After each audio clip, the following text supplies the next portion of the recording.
Hello and welcome, parents, to this IDEA meeting. We are here today to look at the 12 key components of IDEA with this visual handout you see before you. I want to let you know if you have any questions, feel free to interrupt so we can get all of your questions answered right away.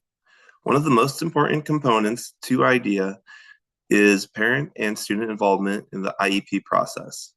Parents are one of the most integral members of the IEP team.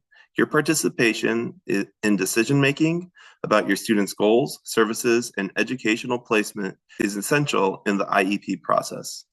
To keep you as involved as possible, I want to let you know we are always keeping communication channels open. Feel free to call, email, or use one of our online tools to message me or any issues you have with your students' education so we can be sure to get them addressed. As you can see in the printout you've received, one of the first steps is the referral. This process begins when a concern is raised about a student's learning or developmental needs.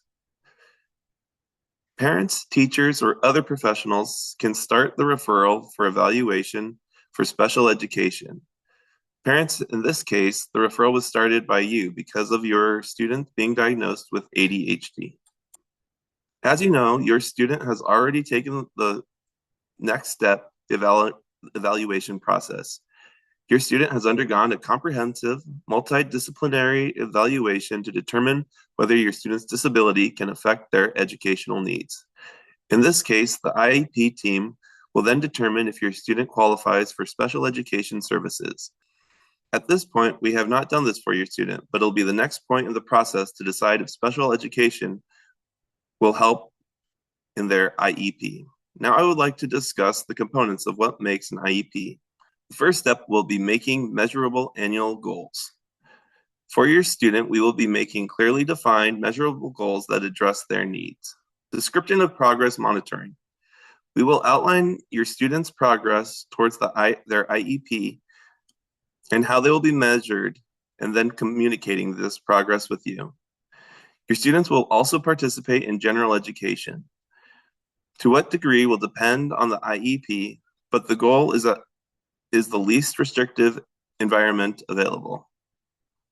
The IEP will also list the accommodations and modifications to the curriculum that will be made to support the student's education.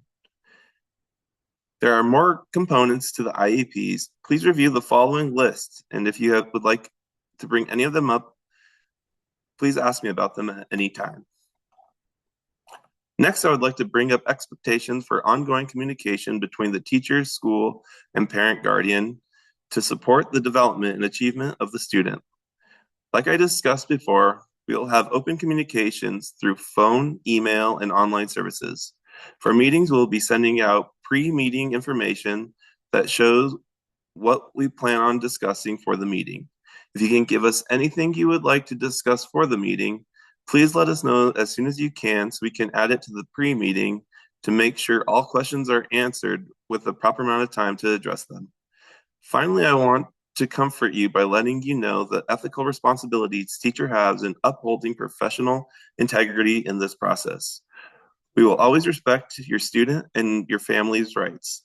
The Model Code of Ethics for Educator emphasizes fairness and equality in ensuring that all students receive the appropriate education. We will always maintain confidentiality by not sharing any student's information with anyone except authorized personnel involved in this process.